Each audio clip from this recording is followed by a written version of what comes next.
ఈ వీడియో చూసే ముందు ఒక లైక్ కొట్టి జై లక్ష్మీదేవి అని కామెంట్ చేయండి. తిరుమల తిరుపతి దేవస్థానం గురించి ప్రతి ఒక్కరికి తెలిసిందే. తిరుపతిలో కొలువయున్న వెంకటేశ్వర స్వామి చాలా మహిమగల దేవుడు. గర్భగుడిలో ఉన్న వెంకటేశ్వర స్వామి గురించి ప్రతి ఒక్కరూ తప్పకుండా తెలుసుకోవాలి. తిరుమలలో ఎన్నో రహస్యాలు దాగి ఉన్నాయి. అవి వింటే మీరు ఖచ్చితంగా ఆశ్చర్యపోతారు. స్వామివారి మహిమ గురించి తెలుసుకున్న వారికి అంతులేని ఐశ్వర్యం లభిస్తుంది. వెంకటేశ్వర స్వామి గురించి కొన్ని నమ్మలేని నిజాలను ఈ వీడియోలో తెలుసుకుందాం. ముందుగా ఈ వీడియోకి ఒక లైక్ కొట్టి మన ఛానల్ని సబ్స్క్రైబ్ చేసుకోండి. కొత్తగా ఛానల్ స్టార్ట్ చేశాము. ప్లీజ్ మమ్మల్ని ఎంకరేజ్ చేయండి. తిరుమల ఆలయం చుట్టూ, అలాగే వెంకటేశ్వర స్వామి విగ్రహం చుట్టూ ఎన్నో తెలియని రహస్యాలు ఉన్నాయి.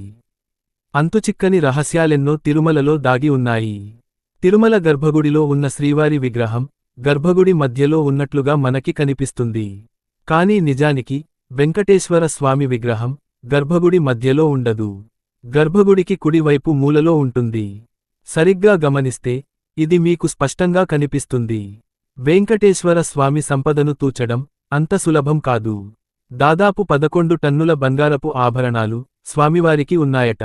గర్భగుడిలో ఉన్న వెంకటేశ్వర స్వామి విగ్రహం వెనుక సముద్రపు శబ్దాలు వినిపిస్తాయట. ఇది నమ్మలేని నిజం. స్వామివారి విగ్రహం వెనుక చెవి పెట్టి వింటే అది స్పష్టంగా వినిపిస్తుందట. కానీ గర్భగుడిలో ఉండే అర్చకులకు తప్ప మనలాంటి సాధారణ భక్తులకు ఈ అవకాశం లభించదు. వెంకటేశ్వర స్వామి విగ్రహం ముందు ఒక పెద్ద అఖండ దీపం ఉంటుంది. ఇప్పటివరకు ఈ దీపం కొండెక్కలేదు. ఈ దీపాన్ని ఎవరు వెలిగించాలనే విషయాలు కూడా ఎవ్వరికీ తెలియవు. కొన్ని వేల సంవత్సరాల నుంచి ఈ దీపం కొండెక్కకుండా స్వామివారి ఎదుట ఉన్నాయట. శ్రీవారి విగ్రహం ఎల్లప్పుడూ తడిగా ఉంటుందట. పూజారులు ఎన్నిసార్లు పొడిగా చేద్దామని ప్రయత్నించినా శ్రీవారి విగ్రహం మాత్రం తడిగా మారిపోతుందట. ఇది ఇప్పటికీ ఆశ్చర్యం కలిగించే విషయానికి.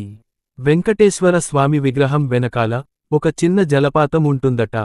అయితే స్వామివారికి ఉపయోగించిన పూలను విగ్రహం వెనుకన్న జలపాతంలోకి అర్చకులు వెనక్కి చూడకుండా అందులో వేస్తారట.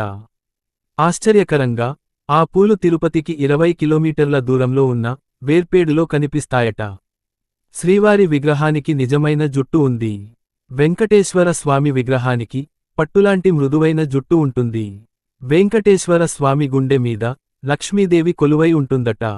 స్వామివారికి అలంకరించే చందనాన్ని తొలగించేప్పుడు లక్ష్మీదేవి రూపం అచ్చులాగా వస్తుందట. శ్రీవారి విగ్రహం సజీవమైన జీవకళతో ఉంటుందట. గర్భగుడిలో ఉన్న స్వామివారి విగ్రహానికి అప్పుడప్పుడు చెమటలు పడుతూ ఉంటాయట. సాధారణంగా ఏదైనా రాతికి పచ్చ కర్పూరం పోస్తే ఆ రాయి పగుళ్లకు గురై విచ్ఛిన్నమవుతుంది. కానీ కొన్ని వేల సంవత్సరాల నుండి శ్రీవారి విగ్రహానికి పచ్చ కర్పూరం రాస్తున్నా సరే ఏమాత్రం చెక్కుచెదరకుండా మిలమిల మెరిసిపోతూ ఉంటుందట. వెంకటేశ్వర స్వామివారికి ఉపయోగించే పువ్వులు, పాలు, వెన్న తదితర ఎన్నో పదార్థాలను ఒక రహస్య గ్రామం నుంచి తీసుకువస్తారు. తిరుపతికి 22 కిలోమీటర్ల దూరంలో ఈ గ్రామం ఉంటుంది.